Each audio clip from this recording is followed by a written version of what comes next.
Tapi kalau saya lihat netnya, dia bayar pajak, bayar ini, bayar PPH, bayar itu, royalti segala macam. Tapi ditarik di restitusi, saya dapatnya negatif.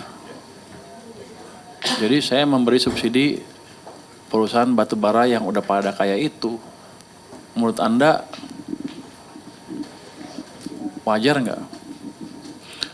Undang-undang 3, gue ingetnya Undang-Undang 33 aja. Undang-Undang 45 pasal 33, gue lupa ayatnya.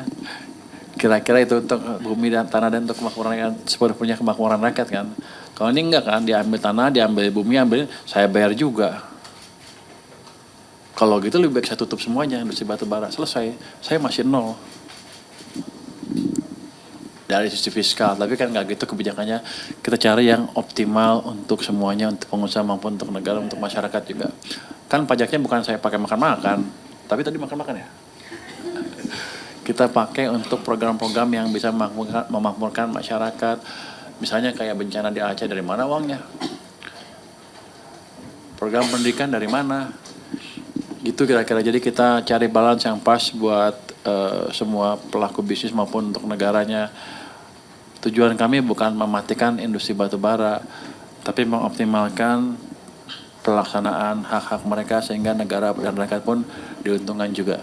Tapi kondisinya kan ketika pintunya itu Pak diberlakukan ketika harga batubara lagi turun ya Pak. Nah itu ada sudah diskusi dengan pengusaha batubara? Enggak. Karena masih diskusi.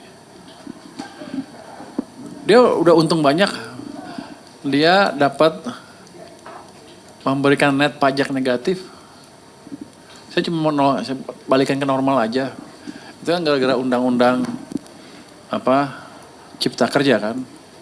Jadi ada perubahan yang tiba-tiba di sana sehingga mereka bisa klaim restitusi sehingga dan pelaksanaan restitusinya berlebihan, itu aja.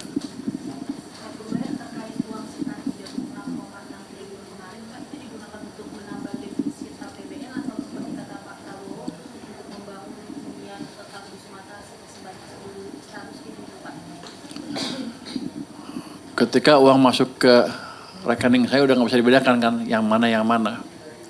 Tapi nanti kalau diperlukan uang untuk pembangunan sekolah ya, Huntap. Oh udah ada kan?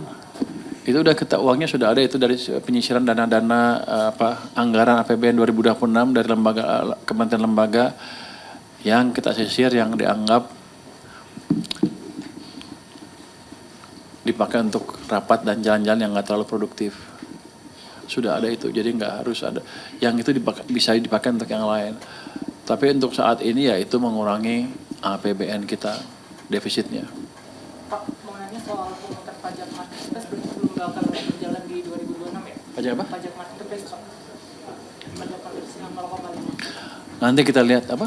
0,5. Nanti kita lihat kondisi perekonomiannya. Kalau membaik, ya seperti saya bilang tadi kan, kalau membaik dulu ya, saya selalu bilang gitu kan. Ketika ekonominya masih lemah, nggak akan kita tarik.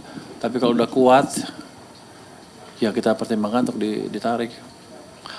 Dengan, ya pada waktu itu kan harusnya kalau udah bagus seperti itu, orang juga ditarik pajak nggak kerasa amat karena mereka income-nya juga kenceng.